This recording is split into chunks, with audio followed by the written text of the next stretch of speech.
Hello friends, Harees finance sales എന്ന ചാനലിലേക്ക് സ്വാഗതം. ഇന്നത്തെ വീഡിയോയിൽ ഞാൻ നിങ്ങളോട് ഷെയർ ചെയ്യുന്നത് ICICI ഡയറക്റ്റിൻ്റെ പുതിയ ആപ്പിൻ്റെ അകത്ത് നമുക്ക് എങ്ങനെ SIP സ്റ്റാർട്ട് ചെയ്യാം എന്നുള്ളതിൻ്റെ ലൈവായിട്ടാണ് ചെയ്ത് കാണിക്കാൻ പോകുന്നത്. അപ്പോൾ അത് ഞാൻ എൻ്റെ ആപ്പ് ഓപ്പൺ ചെയ്യണം. പുതിയ ആപ്പാണത്. നമുക്ക് ഡയറക്റ്റ് വേണമെങ്കിൽ മ്യൂച്വൽ ഫണ്ട് എന്നുള്ള ഓപ്ഷൻസിൽ പോയി ചെയ്യാം, അല്ലെങ്കിൽ ഡയറക്റ്റ് ഈസി ആയിട്ട് എടുക്കാവുന്ന ഓപ്ഷൻ എന്ന് പറഞ്ഞാൽ ഞാൻ ജസ്റ്റ് ക്ലിക്ക് ചെയ്തിട്ട് തരാം. മ്യൂച്വൽ ഫണ്ടിൻ്റെ വേറെ വീഡിയോ സെപ്പറേറ്റ് ആയിട്ട് ചെയ്യാം. അതിനകത്ത് ഓപ്ഷൻസ് ഡയറക്റ്റ്ലി കിട്ടും. അത് SIP ഒരു നമ്മുടെ അക്കൗണ്ടിലേക്ക് സ്ഥിരം കൃത്യമായിട്ട് കാശ് വരുന്നുണ്ട്. നമുക്കൊരു SIP സ്റ്റാർട്ട് ചെയ്യണമെങ്കിൽ ഈ താഴെ ടൂൾസിൽ തന്നെ പോവുക. ടൂൾസ് ക്ലിക്ക് ചെയ്യുക. ഇവിടെ സ്റ്റോക്ക് SIP എന്നുള്ള ഓപ്ഷൻ ഉണ്ട്. ഇതിൻ്റെ വ്യത്യാസം എന്ന് വെച്ചാൽ മ്യൂച്വൽ ഫണ്ട് ആകുമ്പോൾ മ്യൂച്വൽ ഫണ്ടിലേക്കാണ് SIP ആയിട്ട് പോകുന്നത്. അതൊക്കെ ഫണ്ട് മാനേജ്മെൻറ്റ് അതിൻ്റെ കോസ്റ്റൊക്കെ വരും. ഇത് നമുക്ക് സ്റ്റോക്കിലേക്ക് ഡയറക്റ്റ്ലി SIP പോലെ ചെയ്യാൻ പറ്റും. അതെങ്ങനെയാണെന്ന് വെച്ചാൽ അതിനകത്ത് ക്ലിക്ക് ചെയ്യുക.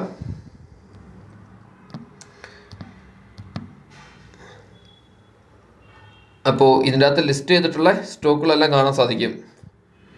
നമുക്ക് ചെക്ക് ചെയ്ത് നോക്കാം. നമുക്ക് പറ്റാവുന്ന സ്റ്റോക്ക് അതിലൊക്കെ ഉണ്ടോ എന്നുള്ള ITC സെർച്ച് അങ്ങനെ സെർച്ച് ചെയ്ത് കഴിഞ്ഞാൽ നമുക്ക് അവിടെ കാണാൻ സാധിക്കും. നമുക്ക് ഇഷ്ടമുള്ള സ്റ്റോക്ക് അതിൻ്റെ കോഡ് എന്താണെന്നുള്ളതും സ്റ്റാർട്ട് SIP എന്ന് കൊടുക്കാം. അപ്പോൾ നമ്മൾ ഇൻവെസ്റ്റ് ചെയ്യുന്ന എമൗണ്ട് എല്ലാ മാസവും ഇത്ര ക്വാണ്ടിറ്റി ഇത്ര എമൗണ്ട് വെച്ച് അങ്ങ് പൊക്കോളും. ഞാൻ കാണിച്ചു തരാം. എൻ്റെ നമ്മളിപ്പോൾ ITC തന്നെ സെലക്ട് ചെയ്യുകയാണ്. സ്റ്റാർട്ട് SIP എന്നുള്ള ക്ലിക്ക് ചെയ്യുകയാണ്. അപ്പോൾ ഇപ്പോഴുള്ള മാർക്കറ്റ് പ്രൈസും നമുക്ക് കാണാൻ സാധിക്കും എത്രയാണെന്നുള്ളത്. ഇവിടെ ബൈ എന്നുള്ള ഓപ്ഷൻ കിടക്കുന്നുണ്ടാവും. നമുക്ക് ഒന്നെങ്കിൽ ക്വാണ്ടിറ്റി വെച്ച് ചെയ്യാൻ പറ്റും, ഒന്നെങ്കിൽ ഇവിടെ ക്വാണ്ടിറ്റി വെച്ച് ചെയ്യാം, അല്ലെങ്കിൽ നമുക്കിവിടെ എമൗണ്ട് വെച്ച് ചെയ്യാം. ഇപ്പോൾ ക്വാണ്ടിറ്റി ആണ്. ഇപ്പോൾ എല്ലാ മാസവും നമ്മൾ ഒരു ക്വാണ്ടിറ്റി മേടിക്കാൻ ഉദ്ദേശിക്കുകയാണ്, അല്ലെങ്കിൽ ഒരു 10 ക്വാണ്ടിറ്റി വെച്ച് ഇതേ കമ്പനിയുടെ ചെയ്ത് പോകാനായിട്ടാണ് ഉദ്ദേശിക്കുകയാണെങ്കിൽ നമ്മൾ കൊടുക്കാം. അല്ലെങ്കിൽ ഇപ്പോൾ എമൗണ്ട് ആണ്, നമുക്ക് എമൗണ്ട് സ്വിച്ച് ചെയ്യാം. ഇപ്പോൾ ഒരു 1000 രൂപ എന്നാണെങ്കിൽ നമുക്ക് എത്ര ക്വാണ്ടിറ്റി കിട്ടും? അപ്പോൾ ഏകദേശം 2 ക്വാണ്ടിറ്റി നമുക്ക് കിട്ടും. അങ്ങനെ വേണ്ടി നമുക്ക് അങ്ങനെ സെറ്റ് ചെയ്യാം. ഇവിടെ ക്വാണ്ടിറ്റി ഇത് സ്വിച്ച് ചെയ്യാം. നമുക്ക് ഇപ്പോൾ എല്ലാ മാസം ഒരു 5 ക്വാണ്ടിറ്റി വെച്ച് ചെയ്യുന്ന രീതിയിലാണ് ചെയ്യാൻ പോകുന്നത്. പിന്നെ നമുക്കുള്ള ഓപ്ഷൻ എന്ന് വെച്ചാൽ ഇവിടെ ഫ്രീക്വൻസി മന്ത്ലി ആണോ മേടിക്കേണ്ടത്, വീക്കിലി ആണോ ഡെയിലി ആണെന്നുള്ള ഓപ്ഷൻ ഉണ്ട്. മന്ത്ലി അത് നമുക്ക് സെലക്ട് ചെയ്യാം. പിന്നെ ടൈപ്പ് ടിൽ ക്യാൻസലേഷൻ എന്ന് പറഞ്ഞിട്ടുണ്ടെങ്കിൽ അത് ഈ SIP എത്ര നാളത്തേക്കാണ് വാലിഡ് ആയിട്ട് കിടക്കേണ്ടത് എന്നുള്ളതാണ് ചോദ്യം. അപ്പോൾ നമുക്കിപ്പോൾ എത്ര നാൾ വേണമെങ്കിലും എന്നുള്ളതുണ്ട്. നമുക്കിപ്പോൾ 60 മാസം, അതായത് 5 കൊല്ലം വരെ ഇടാം, അല്ലെങ്കിൽ ഏറ്റവും കുറഞ്ഞത് നമുക്കിപ്പോൾ 1 കൊല്ലത്തേക്ക് എന്നുള്ള രീതി ചെയ്യാം. ഞാനിപ്പോൾ ITCയുടെ സ്റ്റോക്കാണ് മേടിക്കുന്നത്. എൻ്റെ കയ്യിൽ ITC ഞാൻ ഹോൾഡ് ചെയ്യുന്നതാണ്. അപ്പോൾ എല്ലാ മാസവും ഒരു 5 ക്വാണ്ടിറ്റി വെച്ച് മേടിക്കുന്ന രീതിയിലാണ് പ്ലാൻ ചെയ്യുന്നത്. 5 ക്വാണ്ടിറ്റി എന്ന് പറയുമ്പോൾ ഏകദേശം ഒരു 2500 രൂപ ഈ ഇതിന് വേണ്ടി മാത്രമായിട്ട് പോയിക്കൊണ്ടിരിക്കും. പക്ഷേ ഗുണം എന്താണെന്ന് വെച്ചിട്ടുണ്ടെങ്കിൽ പ്രൈസ് ഒന്നും ആവറേജ് ചെയ്തുകൊണ്ടിരിക്കും. പ്രൈസ് കൂടിയാലും കുറഞ്ഞാലും ആവറേജ് ചെയ്തുകൊണ്ടിരിക്കും. അപ്പോൾ നമുക്കൊരു വലിയൊരു ബാധ്യത ഒഴിവാക്കി കിട്ടും. മീൻസ് ചിലപ്പോൾ നമ്മൾ മേടിച്ചിട്ടുണ്ടെങ്കിൽ അടുത്ത ദിവസം കുറഞ്ഞു അല്ലെങ്കിൽ കൂടി എന്നുള്ളത്. സെലക്ട് ഡേറ്റ് നമുക്ക് സെറ്റ് ചെയ്യാൻ പറ്റും. എല്ലാ മാസവും ഒരു ഫിക്സഡ് ഡേറ്റ്, എന്താ പറയുക, ഇപ്പോൾ 14-ാം തീയതി ഇടണം, ഞാൻ 15-ാം തീയതി എന്നുള്ള രീതിയിൽ സെറ്റ് ചെയ്തു. സെറ്റപ്പ് ദിസ് SIP എന്നുള്ളത് കൊടുത്തു. സെറ്റപ്പ് ക്വാണ്ടിറ്റി എന്നുള്ള ഓപ്ഷൻ ഉണ്ട്. അപ്പോൾ ടോട്ടൽ എനിക്ക് ഏകദേശം എത്ര ക്വാണ്ടിറ്റി കിട്ടുന്നുള്ളത് ക്ലിയർ ആയി വിചാരിക്കുന്നു. ഓൾമോസ്റ്റ് 5 ക്വാണ്ടിറ്റി 12 മാസത്തേക്ക്. അപ്പോൾ 60 ക്വാണ്ടിറ്റിയോളം എല്ലാ മാസവും മേടിക്കുന്ന രീതിയിലാണ് ഇത് വർക്കാവുന്നത്. ഇത് ഓരോ എക്സിക്യൂഷനും എൻ്റെ കോസ്റ്റ് വരുന്നുണ്ട്.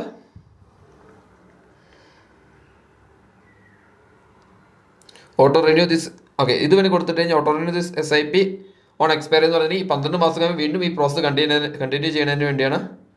നമുക്കത് ചെയ്യേണ്ട ആവശ്യമില്ല. സെറ്റപ്പ് ക്വാണ്ടിറ്റി എന്നുള്ളത് കൊടുക്കാൻ നമുക്ക് കൊടുത്തു നോക്കാം. കാരണം ഓൾറെഡി കൊടുത്തുല്ലോ ക്വാണ്ടിറ്റി. ഞാനവിടെ ബൈയിൽ ക്ലിക്ക് ചെയ്യുകയാണ്. ഓക്കെ, ഇത് ക്വാണ്ടിറ്റി കൊടുത്തില്ല അവിടെ. Okay, fine. അത് ക്ലിക്ക് ചെയ്തു. ഈ ബൈയിൽ ഞാൻ ക്ലിക്ക് ചെയ്യുകയാണ്. ഇപ്പോൾ നമുക്ക് എല്ലാ ഡീറ്റെയിൽസും വെരിഫൈ ചെയ്യാൻ സാധിക്കും. സ്റ്റോക്കിൻ്റെ പേരുണ്ട്, അതിൻ്റെ കറണ്ട് പ്രൈസ് എത്ര എന്നുള്ളതുണ്ട്. മാർക്കറ്റ് മന്ത്ലി ആണ് ചെയ്യുന്നത്, 12 months. Start date December. Quantity 5 for every month, 5 quantity ചെയ്യും. In case of amount based stock SIP, quantity would be calculated based on the price prevailing in the market the time of order placement as per the request. ഇത് amount base ആണ്. ഇത് പറഞ്ഞതെന്ന് വെച്ചാൽ ഞാൻ ഇപ്പോൾ quantity base ആണ് കൊടുത്തേക്കുന്നത്. Amount base ആണെങ്കിൽ order quantity would be calculated, അതായത് പറയുവാണെങ്കിൽ ഞാൻ ബാക്കിൽ നിന്ന് കാണിച്ചു തരാം, ക്ലിയർ ആവും. ഇതിപ്പോൾ 5 ക്വാണ്ടിറ്റി മേടിക്കുന്നില്ല, അപ്പോൾ എത്രയാണെങ്കിലും പ്രൈസെങ്കിൽ 5 ക്വാണ്ടിറ്റി മേടിക്കും. ഇപ്പോൾ ഞാനൊരു 2000 രൂപ എന്ന് വെച്ചാൽ 2000 രൂപയ്ക്ക് അല്ലെങ്കിൽ എനിക്കൊരു 3 ക്വാണ്ടിറ്റി ആയിരിക്കും മേടിക്കാൻ പറ്റുള്ളൂ. അപ്പോൾ അത്രയും പൈസയ്ക്കുള്ള ക്വാണ്ടിറ്റിയാണ്, അത്രയും എമൗണ്ടാണ് എൻ്റെ അക്കൗണ്ടിൽ ഡെറ്റായിട്ട് ബൈ ചെയ്യത്തുള്ളൂ. ഞാനിവിടെ പ്രൊസീഡ് കൊടുക്കുവാണ്.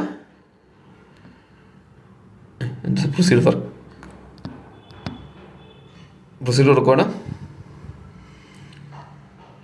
Stock SIP order successfully following the details. സ്റ്റോക്കിൻ്റെ നെയിം ഉണ്ട്, SIP റെഫറൻസ് നമ്പർ ഉണ്ട്, ഇതുണ്ട്. വ്യൂ എക്സിസ്റ്റിംഗ് സ്റ്റോക്ക് SIP എന്നുള്ള നമുക്ക് നോക്കാൻ വേണമെങ്കിൽ അവിടെ പോയി നോക്കാം. ഇപ്പം നിങ്ങൾക്ക് കാണാൻ സാധിക്കും. ഇത് ക്യാൻസൽ ചെയ്യണമെങ്കിൽ ഇവിടെ ക്യാൻസൽ എന്നുള്ള ഓപ്ഷൻ ഉണ്ട്. ഇതെല്ലാ മാസവും അക്കൗണ്ടിൽ നിന്ന് പൈസ ഡയറക്റ്റ് ആയിരിക്കും. പക്ഷേ 5 ക്വാണ്ടിറ്റി വെച്ച് മേടിച്ചിട്ടിരിക്കും. ഓൾമോസ്റ്റ് ഇപ്പം 400 വില നിൽക്കുന്നത്. 5 ക്വാണ്ടിറ്റി എന്ന് പറയുമ്പോൾ ഏകദേശം 2500 രൂപ വെച്ച് എല്ലാ മാസവും കണ്ടിന്യൂസ് ഇൻവെസ്റ്റ് ചെയ്യുന്ന പോലെയാണ് ഇത് വർക്കാവുന്നത്. അപ്പോൾ ഫ്രണ്ട്സ്, ഇത് ക്ലിയർ ആയി ഞാൻ വിചാരിക്കുന്നു. ഇതിൽ ഗുണം എന്താ വെച്ചിട്ടുണ്ടെങ്കിൽ നമ്മൾ മ്യൂച്വൽ ഫണ്ട് SIP ചെയ്യുന്ന ഒരിക്കലും റെക്കമെൻഡ് ചെയ്യത്തില്ല. കാരണം അതിന് ഫണ്ട് മാനേജേഴ്സിൻ്റെ ചാർജ്, മറ്റേ പ്രോസസിങ് ചാർജ് എല്ലാം വരും. നല്ല സ്ട്രോങ് ആയിട്ടുള്ള കമ്പനിയിൽ ഡയറക്റ്റ്ലി SIP ചെയ്യുവാണെങ്കിൽ നമുക്ക് അതനുസരിച്ച് എല്ലാ മാസം കുറച്ച് ക്വാണ്ടിറ്റി കിട്ടിക്കൊണ്ടിരിക്കും. ഓക്കെ, പിന്നെ ഇത് മോഡിഫൈ ചെയ്യാനുള്ള ഓപ്ഷൻ എവിടെ വെച്ചിട്ടുണ്ടെങ്കിൽ അത് കാണിച്ചു തരാം. ഇവിടെ മോഡിഫൈ എന്നുള്ള ഓപ്ഷൻ ഉണ്ട്, അതിൻ്റെ അത് ക്ലിക്ക് ചെയ്യുക. മോഡിഫൈ ചെയ്ത് കഴിയുമ്പോൾ നോക്കുകയാണെങ്കിൽ ക്വാണ്ടിറ്റി മോഡിഫൈ ചെയ്യാം, മിനി എമൗണ്ടിലേക്ക് മോഡിഫൈ ചെയ്യാം. ഇത് ഓരോ ഓർഡറും എക്സിക്യൂട്ട് ചെയ്യുമ്പോൾ അതിൻ്റെ ബ്രോക്കറേജിങ് ചാർജും കാര്യങ്ങളെല്ലാം അവർ എടുക്കുന്നതായിരിക്കും. വേറെ കുഴപ്പമൊന്നുമില്ല കേട്ടോ. ബാക്ക് വരുവാണേ. അതുപോലെ തന്നെ SIP അങ്ങ് പോസ് ചെയ്യണമെങ്കിൽ നമ്മളിപ്പോൾ 12 മാസത്തേക്കാണ് വെച്ചേക്കുന്നത്. നമുക്ക് തോന്നുവാണ് ഇതിന് നിർത്തിയേക്കാം എന്ന്, ശരിയാവില്ല എന്ന് തോന്നുവാണെങ്കിൽ നമുക്ക് പോസ് എന്നുള്ള ഓപ്ഷൻ യൂസ് ചെയ്യാം. അതായത് പലത് ക്ലിക്ക് ചെയ്ത് കാണിച്ചു തരാം. ഇവിടെ ഫ്രം ഡേറ്റ്, ഏത് ഡേറ്റ് വരെയാണ് ഞാൻ പോസ് ചെയ്യുന്നതിൽ ഞാൻ എന്തായാലും ഇത് കിടക്കട്ടെ എന്ന് വിചാരിക്കുവാണ്. ഏത് ഡേറ്റ് വരെയാണ് എന്നുള്ളതാണ് ഇത് കാണിക്കുന്നത്. സെലക്ട് ഡേറ്റ് നമുക്ക് കൊടുക്കാം. അതൊന്ന് സെലക്ട് ചെയ്ത് കാണിച്ചു തരാം. നമുക്കൊരു ഇത്ര നാളത്തേക്ക് പോസ് ചെയ്യണമെങ്കിൽ നമുക്കത് കൊടുത്തിടാം. ഓക്കെ അടിച്ചാൽ മതി, എൻ്റെ കണ്ടിന്യൂ അടിച്ചാൽ മതി. പിന്നെ ഈ സെറ്റപ്പ് നമുക്കൊന്നുകൂടെ സെറ്റപ്പ് പീരീഡ് മന്ത്ലി നടത്താൻ നമുക്കത് വീക്ക്ലി ആക്കണമെങ്കിൽ അങ്ങനെയും ചെയ്യാം. 2 months അതെല്ലാം ചേഞ്ച് ചെയ്യാൻ പറ്റും. ക്വാണ്ടിറ്റി ക്യാൻസൽ ചെയ്യാൻ ചെയ്യുകയാണ്. നമുക്കൊന്ന് ഡീറ്റെയിൽസ് എടുത്ത് നോക്കാം. ഓക്കെ, ഇത് ക്ലിയർ ആയിരിക്കുന്നു. ഇന്ന് സ്റ്റാർട്ട് ചെയ്ത ഡേറ്റ് ഫ്രീക്വൻസി മന്ത്ലി ആണ്. ക്വാണ്ടിറ്റി 5 വെച്ചാണ് ബൈ ഇന്ന്. സ്റ്റാർട്ട് ഡേറ്റ് 12 മാസത്തേക്ക്. അതിൽ 60 ക്വാണ്ടിറ്റി അടുത്തൊരു കൊല്ലത്തിനുള്ളിൽ എല്ലാ മാസവും 5 ക്വാണ്ടിറ്റി വെച്ച് മേടിക്കാനായിട്ടുള്ള ഒരു സിസ്റ്റമാറ്റിക് ആയിട്ട് ചെയ്തിട്ടേക്കുവാണ് ഇപ്പോൾ ഇത്. ഓക്കെ ഫ്രണ്ട്സ്, അപ്പോൾ ഏഞ്ചൽ ബ്രോക്കിങ്ങിലോ അല്ലെങ്കിൽ അപ്സ്ട്രോക്കിലോ ICICI ഡയറക്റ്റിലോ അക്കൗണ്ട് എടുക്കാൻ താല്പര്യമുള്ളവരാണെങ്കിൽ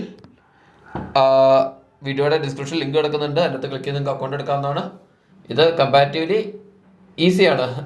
ICICI ഡയറക്റ്റിൽ കുറേ പ്രോസസും കാര്യങ്ങളൊക്കെ കമ്പാരിറ്റീവ്ലി ഈസിയാണ്. പക്ഷേ ഫുൾ സർവീസ് ബ്രോക്കറായ വളരെ കോസ്റ്റ് കൂടുതലുണ്ട്.